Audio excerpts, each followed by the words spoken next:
she was betrayed yet again by the man she gave another chance to. Well, of course, we want to do this as safely as possible. We don't want anyone to get hurt, including Danny Brown. Preferably, we'd rather Danny Brown just turn himself in. Ashley, I know you've done a lot of research on this case today. How far are we getting? Do we know anything about this suspect? Karen, it's still a process. We're still working to confirm a lot, but what we do know is there are possible cases against Mr. Brown right now, possibly out of state, so we're still working to confirm that and make sure that we know everything we can before we report it. A 36-year-old woman was brutally gunned down inside her own home by none other than her own husband. But what made this story even more shocking was something that happened over 10 years earlier. That same man had planned a deadly ambush to kill her and her boyfriend. She survived the attack, but her boyfriend didn't. Shockingly, just 2 weeks later, she married the man who had taken her boyfriend's life. Now the same man ended her life too, for one of the most senseless reasons. This is the heartbreaking case of Edwina Brown. Wow, so that's a crazy intro. I've never heard a story like this before. So we have this woman, I think her name is Edwina, and apparently 10 years ago she was dating some guy, right? And then there was another guy, I'm not sure if he was like an ex-boyfriend. He has to be somebody that she was dealing with, right? Because they said she married the guy a few weeks later. So she was dealing with one guy and another guy that she probably knew. I'm just assuming that, I don't know. She probably knew him, comes and tries to take them both out. She survives the situation and ends up dating and marrying the guy that tried to kill her, right? So this should be an interesting story. It probably is a little bit of craziness on her side, maybe some Stockholm syndrome going on, you know, that thing when people, you know, they fall in love with the person that's hurting the most, you know, that happens to a lot of women, you know. So let's go ahead and hear the rest of the story, man, before we get. This is your man. Yeah. Look at the screen. That's mine. And that's what you're going to settle for. I'm gonna stick beside her and walked free. Meanwhile, the two gunmen faced the full force of the law, with one receiving 55 years in prison, while the other was sentenced to life behind bars. But while the world was reeling for the failure of serving justice, what happened next was even more shocking. Just 2 weeks after the brutal attack that ended her boyfriend's life and put her in danger, Edwina married the very man who was responsible for the tragedy she faced. This decision defied logic, leaving the people around her asking, why? Whether out of manipulation or the thought that she could change him, it wasn't clear. This is your man. Yeah. Look at the screen. That's mine. And that's what you're going to settle for. I'm gonna stick beside him. Unbeknownst to Edwina, this action would ultimately be the cause of another tragedy a decade later. For almost 11 years, Edwina and Danny lived together and got married. Throughout the years of being together, everything continued as if the tragedy that cost one man his life did not happen. They even had a child together, who they named Danny Maurice Brown III. They would constantly be seen in social media sharing skits of their seemingly happy family. To outsiders, it seemed as though their marriage was an attempt to move on, and a chance to rebuild after the chaos of their past. All this time, she continued with her work, cared for her children, and continued to do her passions in life. But behind the cameras and inside their home, their relationship was far from stable, and it wasn't long until the same violent nature of Danny would surface.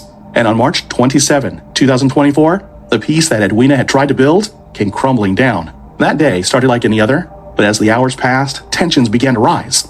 Around 4 p.m., Danny Brown arrived at Edwina's home at 4704 Fairleigh Drive in Little Rock, Arkansas, where she had been living apart from him. At first, it was just one of those arguments that couples would have, but soon, the tension between them grew to something even more dangerous. It was at this point when Danny finally snapped. As the confrontation grew more intense, Danny's temper flared beyond control. Words turned into threats, and soon, threats turned into violence. Danny pulled out a gun and shot Edwina. In a matter of seconds, she was betrayed yet again by the man she gave another chance to. The same man who had once tried to kill her, and now... See, like, this is like the most unlogical type of situation that someone could ever be in, because you already know this person tried to take you out and you having arguments with them. That just don't make sense. If somebody tried to take me out, I don't want you nowhere in my life. You know, it would take a lot for you to even be able to come around me. But I'm damn sure not going to be around you arguing and knowing that when you get mad, you liable to snap and try to take me out again. It don't matter how many years later, how much a person say they changed.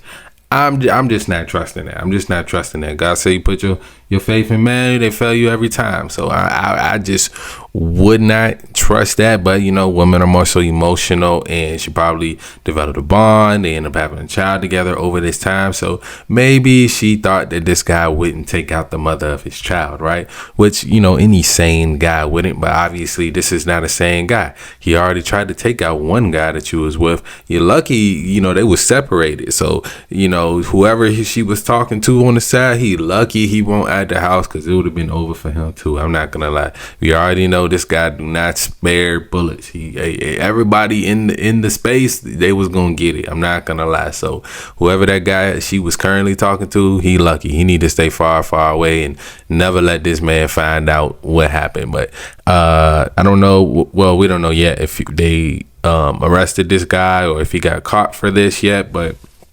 he doesn't seem like the smartest guy, so he couldn't have been on the run for that long. But let's go ahead and finish this up. Now had finished what he started 10 years ago. Right after shooting Edwina, Danny took off, trying to run from what he had done. When officers got to the scene, they found Edwina fighting for her life. On March 27th, around 4 in the afternoon, police say Danny Brown went to his estranged wife's house on Fairley Drive in Little Rock. The information we have is that Danny Brown entered the house. I guess maybe an argument ensued. He allegedly shot his wife. It's been over a week since that happened, and police are looking to get Brown behind bars, including the U.S. Marshal's office, who has been asked to help. Well, of course, we want to do this as safely as possible. We don't want anyone to get hurt, including Danny Brown. Preferably, we'd rather Danny Brown just turn himself in, do the right thing. Police have gotten close to arresting him, but they say he's made it clear he will not be taken in quietly. One of our biggest tips, I guess, came from Danny Brown himself. He actually called the Little Rock Police Department, gave a statement to them, and then made the statement that he would basically either harm himself or harm others if he was ever cornered by, anyone, especially law enforcement. If you see Danny Brown or know where he is, police ask that you not approach him because he is considered armed and dangerous. You should call the U.S. Marshal's office instead. Edwina was rushed to the hospital to try to save her, but despite emergency efforts, she succumbed to her injuries at a nearby hospital. The same man she had once trusted, the man she had chosen to forgive, had now become her executioner. News of Edwina's death spread quickly, and the police investigation immediately identified Danny Brown as the murderer of his wife, and the search for him immediately started. And Ashley's with us now on set. Ashley, I know you've done a lot of research on this case today.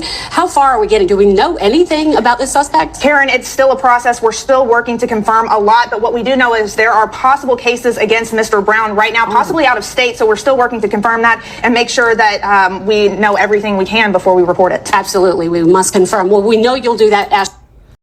So I don't know how old this is, but if anybody got any updated information, because it seems like he's on the run. It seems like he's still out there committing other violent crimes. And a lot of people would say, see, toxic masculinity, this, that, and the third. Like, no, this is the lack of masculinity, and there's many ways that you can tell that this isn't a masculine guy. One, he crashing out, doing too much emotional behavior.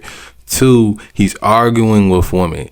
That's a sign of a lack of masculinity. Little boys go back and forth with women. A grown man, he doesn't go back and forth with a woman matching her energy. Like, not to say we can't talk, we can't debate a subject, we can't have a civil conversation and some discourse about something, like a man and a woman, or maybe if we're online we're trying to be theatrical, that's one thing. But in person, interpersonal relationships, when we're right there in front of each other, it should be it should be a civil conversation. Even if a woman is getting loud with you, yelling at you, violent with you, you don't match that energy as a man. As a man, it's your job to say, okay, look, I'm going to either do two things. I'm going to attack you with love. I'm going to, attack you with love, try to make a joke out the situation, try to get your mood to change.